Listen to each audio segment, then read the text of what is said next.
ನನ್ನ ಹೆಂಡತಿ ಸರಿ ಇಲ್ಲ, ಅವಳು ಯಾವಾಗ್ಲೂ ಕಿರಿಕಿರಿ ಮಾಡ್ತಾಳೆ, ನಂಗೆ ಅವಳು ಇಷ್ಟ ಇಲ್ಲ, ಅವಳು ಡೈವರ್ಸ್ ಕೊಡ್ತೀನಿ ಅಂತ ಒಂದ್ಸಲ ಅದೊಂದು ಹೇಳಿದ್ದ. ಅದಾದ್ಮೇಲೆ ಒಂದೊಂದ್ಸಲಿ ಒಂದೊಂದ್ ತರ ಸ್ಟೇಟ್ಮೆಂಟ್ ಕೊಡೋನು ನನ್ನ ಸಮಾಧಾನ ಮಾಡಕ್ಕೆ. ಇನ್ನೊಂದ್ಸತಿ ಹಂಗೆ ಹೇಳೋನು, ಇನ್ನೊಂದ್ಸಲ ಅವಳು ಸಮ್ಮತಿ ತಗೊಂಡೇನೆ ನಾನು ಮದ್ವೆ ಆಗ್ತೀನಿ, ಹಂಗೆ ರೂಲ್ಸ್ ಪ್ರಕಾರ ಅಂತ ಹೇಳೋನು. ಒಂದೊಂದ್ಸತಿ ಒಂದೊಂದ್ ಸ್ಟೇಟ್ಮೆಂಟ್ ಕೊಟ್ಟು ಹಿಂಗಾದ್ರೂ ಮಾಡಿ ಅವ್ನ್ ನಂಬಿಸ್ಬಿಡೋನು.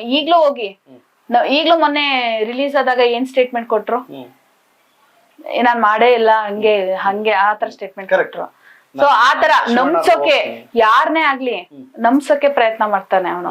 ಸೊ ಹಂಗೆ ನಾನು ಇದ್ದಿದ್ದು ಒಬ್ಳೆ ಆಗಿದ್ರಿಂದ ಆ ಒಂದು ಟೈಮಲ್ಲಿ ಆತರ ನಂಬ್ಸಿ ನನ್ನನ್ನು ಅವನು ಏನ್ ಹೇಳಿದ್ರು ನಂಬೋ ತರ ಮಾಡ್ಬಿಟ್ಟಿದ್ದ. ಯಾರು ಇಲ್ಲ ಸರ್, ನಾನು ಒಬ್ಳೆ ಹೋರಾಡ್ತಿರೋದು, ಯಾರು ಶಕ್ತಿ ಇಲ್ಲ ಸರ್ ನಂಗೆ.